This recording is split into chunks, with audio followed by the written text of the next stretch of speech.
Salut mes Nakamas, c'est Doc, j'espère que vous allez bien. Aujourd'hui on va parler épisode avec le 773, un épisode qui a été très très bon, même s'il n'a pas tenu ses promesses. C'est-à-dire que par rapport au teaser qu'on a eu la semaine dernière, et par rapport à ceux qui lisent les chapitres, on s'attend à un truc vraiment monumental. J'avais fait ma petite réaction live et tout, et puis manque de peau, vu que le truc s'est pas passé, la réaction live je l'ai effacée, puis je l'ai pas mis en ligne. Mais cependant, il y a eu plein d'informations.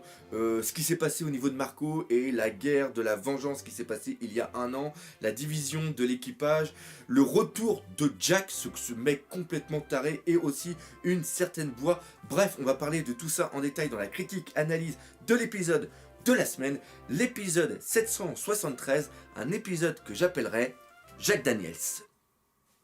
Vous avez compris? Jack Daniels?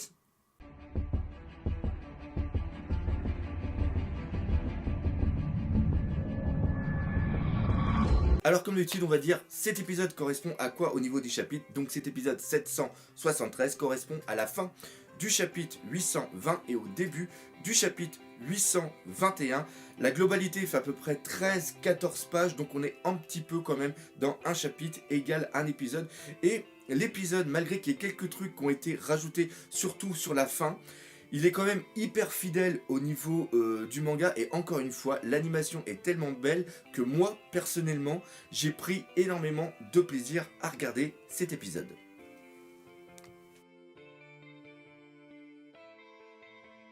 La grosse info, bien sûr, c'est par rapport à Marco. J'en ai pas parlé la semaine dernière, il y en a beaucoup qui m'avaient fait le reproche en me disant « Hey le doc, on apprend que Marco est toujours en vie et qu'il y a un truc qui va se passer avec lui, t'en as pas parlé ?» Non, pourquoi? Parce que tout simplement, je le gardais pour cette critique analyse, parce que là, franchement, on s'en est pris plein la gueule. Marco est toujours vivant, Marco est avec une partie de son équipage, et Marco s'est fait latter la bouche par Barbe Noire. Il s'est même pas fait latter la bouche, il s'est carrément fait violer, parce que l'annonce c'est tout simple, c'est qu'il y a eu une défaite écrasante.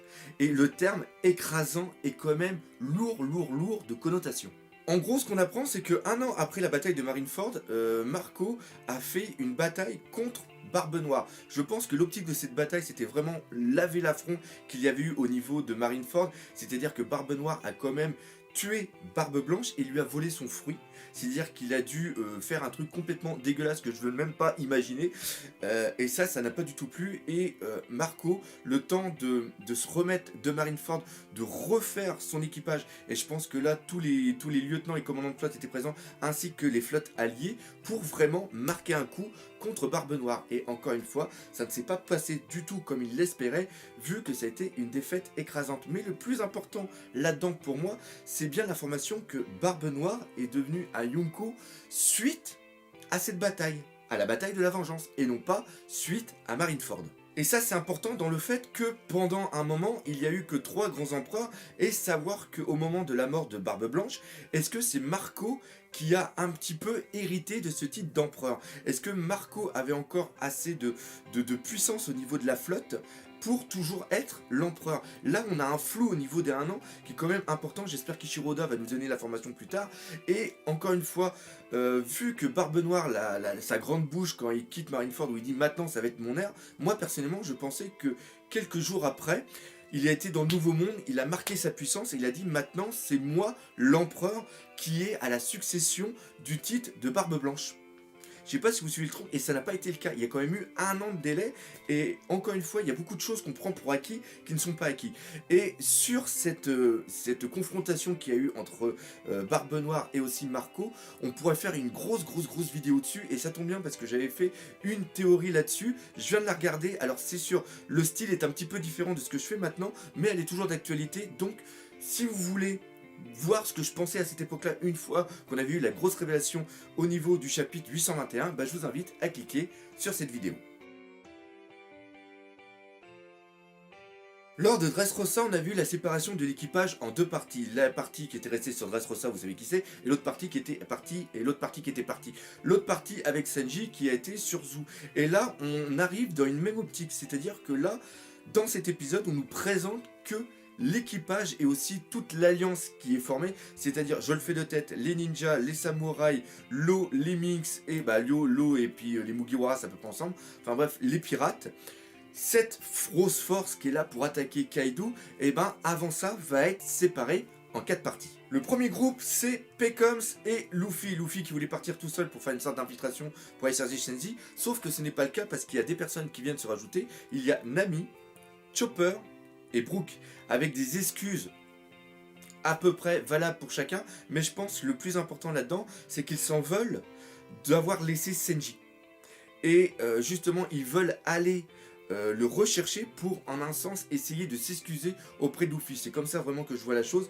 Et en un sens, c'est vraiment très très bien parce que vu qu'ils ont été mis de côté pendant au moins 2 ans, pendant la moitié et la fin de l'arc Dressrosa, j'espère que là, franchement, Ichiro Oda va leur mettre un traitement de valeur et qu'ils vont devenir importants. Parce que, en un sens, si on prend Nami, Brook et Chopper, il manque plus que Usopp pour qu'on ait vraiment le groupe des faibles au niveau des Mugiwara. Et là, de les mettre tout seuls, sans qu'il y ait Senji, bah si, il va y avoir Senji, mais sans qu'il y ait Zoro par exemple, et ben c'est bien parce que l'ombre de Zoro, l'aura de Zoro ne va pas venir empiéter justement sur eux. Et j'attends vraiment du très très lourd de leur part. Enfin, surtout pour le traitement d'Ichiro Oda. Deuxième groupe, c'est Nekomamushi, avec quelques personnes qui vont aller chercher Marco. Ça, c'est vraiment très très bon parce que Marco va peut-être intervenir au niveau de Wano Kuni, vu qu'ils sont partis le chercher pour avoir plus de force pour aller libérer le pays de Wa. Et ce qui est vraiment intéressant, c'est que ici, Nekomamushi dit qu'il pense savoir où est Marco. Et franchement, entre nous, ça serait vraiment génial que, vu qu'il y a eu un lien entre Nekomamushi, Inuarashi et l'équipage de Goldie Roger, et donc obligatoirement Shanks, et ben ça serait cool que Marco, vu encore une fois que juste avant que la guerre de Marineford se déclare, il y avait eu une sorte de petite confrontation amicale entre Barbe Noire et Shanks est venu mettre la fin à Marineford, il y a quand même un gros lien qui a été mis en place, donc pour moi, Marco est avec Shanks en ce moment, et ça serait cool qu'on revoie Shanks après les 2 ans, voir s'il a changé de gueule ou s'il y a des trucs qui ont été mis en place, ça serait vraiment cool. Troisième groupe, le groupe pour Wano Kuni. Là, on a qui? On a Kinemon, Kenjuro, Zoro. Ça, c'est vraiment très très bien. Et la petite blague en même temps de Zoro dit: j'espère que vous n'allez pas vous perdre, les gars. C'est là, elle était absolument géniale. C'était envers Luffy et puis justement qui partait sur Toadland. Dedans, on va avoir qui d'autre? Robin ne va pas venir, mais on a l'eau. Parce que l'eau, c'est l'eau qui va les amener en sous-marin. Et après, le but, c'est de se cacher quelque part sur place. C'est une sorte d'avant-garde qui va être mis au niveau de Wano Kuni pour regrouper les dissidents et commencer à faire une force, un début, une base, un noyau au niveau des forces pour aller combattre Kaido et le Shogun. Donc ça, encore une fois, c'est un bon groupe parce qu'il y a quand même l'eau, il va y avoir Zoro, et je sais pas pour vous, mais personnellement, Kinemon et Kenjuro, je commence à les apprécier de plus en plus. Surtout Kenjuro avec son I love you no jutsu. Le jutsu de l'amour. Il était classe. Il était classe. Et le dernier groupe, c'est celui qui va rester au niveau de Zunisha, c'est-à-dire au niveau sur le dos de Zunisha et au niveau de Zu. Donc on a Inuarashi, le reste des Minx. On va voir Usopp, Franky et aussi Robin, parce que Robin, je pense qu'elle va rester pour encore une fois regarder le road Poneglyph. Donc là, on a une petite force d'attente qui va peut-être faire le lien entre le retour de Luffy quand il va revenir de Toadland, quand il est parti chercher Shenzi, pour après tous ensemble aller au niveau de Wano Kuni et voire même peut-être le retour de Marco avec Nekomamushi se fera peut-être aussi par l'intermédiaire de Zu. C'est comme ça que je vois la chose. Donc voilà, à peu près les 4 groupes, qu'est-ce qu'ils vont devenir et qu'est-ce qu'on va avoir comme aventure pour la suite. Et encore une fois, vu que One Piece va se terminer dans 10 ans, je ne sais pas comment Ichiro Oda va pouvoir mettre ça en place rapidement. Je sais pas. À moins que One Piece dure 20 ans. Et ça me ferait plaisir.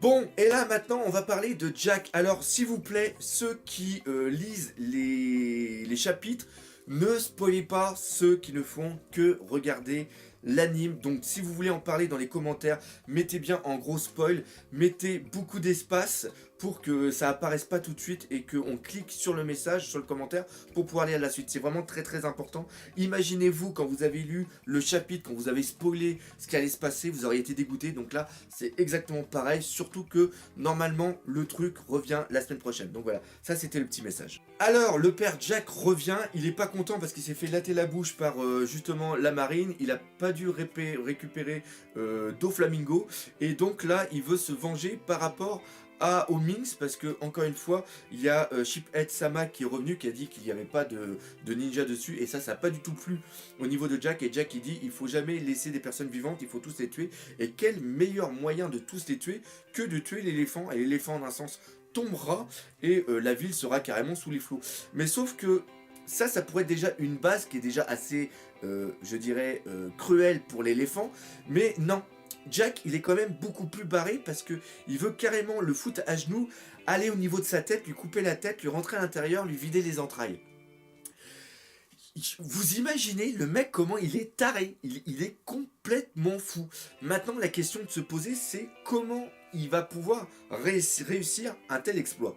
Et là, on peut voir que Jack n'est pas trop con, contrairement à ce qu'il a fait contre la marine, c'est-à-dire que lui tout seul allait combattre carrément un convoi avec dessus un amiral, un ancien amiral en chef, un amiral et une vice-amiral qui a l'air quand même assez sévère. Là, il prend un petit peu de recul, c'est-à-dire que c'est simple, vu que cet éléphant, il marche depuis 1000 ans, et vu que le sel s'attaque un petit peu, et vu quand même qu'il est vieux et que la peau est fripée, et ben on va tout simplement lui péter les rotules. C'est exactement ça, on va lui péter la rotule, c'est-à-dire qu'ils sont en train de lui défoncer la jambe sur le côté avec des boulets de canon, et vu que s'il lui pète la rotule, bah, il va se mettre à genoux et puis il va être au moins immobilisé, comme ça après l'attaque sera beaucoup plus facile, car même s'ils ont du mal, vu qu'il sera immobilisé, après il est facile de pouvoir envoyer des renforts dessus. Donc voilà, c'est une très très bonne idée, et en un sens, vu la flotte qu'il a, vu l'armada qu'il a, et ben à coup de canon, il y a vraiment moyen qu'il arrive ça. Et après, si encore une fois l'éléphant est à genoux et qu'il est plus bas, il a moyen avec la force, il a quand même 1 milliard de berry le garçon. Donc il y a moyen, et c'est comme ça qu'on le voyait personnellement quand on lisait le scan, il y a vraiment moyen qu'il lui arrache la tête à Nisha. Voilà. Donc j'ai hâte de voir ça à l'épisode prochain. Et justement, Zunisha, il le sent qu'on est en train de lui faire bobo, donc c'est pour ça qu'il hurle. Et là, on a un très très beau parallèle entre ce qui se passe ici et ce qui s'est passé au niveau de l'île des hommes poissons. C'est-à-dire qu'il y a 2 personnes parmi tout le monde qui entendent la voix de Zunisha. C'est-à-dire que sur l'île des hommes poissons, Luffy entendait la voix des seigneurs, des rois des mers. J'ai un doute sur leur nom maintenant.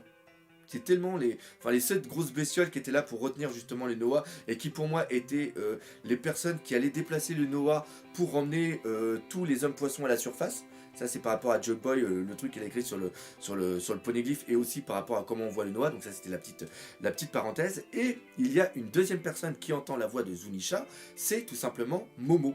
Momo, comme Shirahoshi, entend la voix de quelque chose de gigantesque.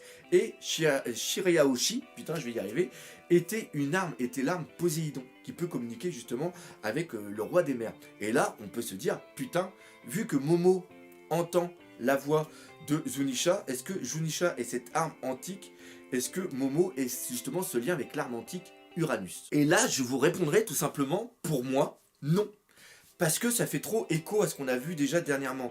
On sait que la première arme qui était Uranus, Poséidon et Pluton, merci de m'avoir soufflé très fort. Pluton, on savait que c'était un bateau, on savait que c'était quelque chose comment dire ça? C'était quelque chose de non humain, de non naturel. C'était quelque chose de construit. C'était quelque chose d'artificiel. Alors que les rois des mers sont quelque chose qui est plus une entité vivante. Voilà. Donc pour moi, Uranus sera plus un pouvoir qui permet justement d'assembler les trois en une même et unique chose. Je sais pas si vous suivez un petit peu la logique. Pour moi, le rôle qu'a Momo ici avec Zunisha, c'est un rôle pour justement la bataille finale, qui, je vous le répète encore une fois, qui encore une fois à mon sens, je vous fais une mini théorie là-dedans, sera la grande confrontation contre Barbe Noire. Et Barbe Noire a quand même sous ses ordres un putain de truc qui est Juan Wolf, qui est le cuirassé vivant, qui est une sorte de truc gigantesque. Et même Oz face à lui est un nain. C'est un tontatas par rapport à lui. Je sais pas si vous voyez la taille. Et donc, si vous amenez Zunisha commandé par Momo contre Juan Wolf, et ben vous avez carrément l'antithèse des deux. C'est-à-dire que vous avez la parfaite confrontation pour une bataille finale. Et je trouve ça vraiment sympa. Voilà.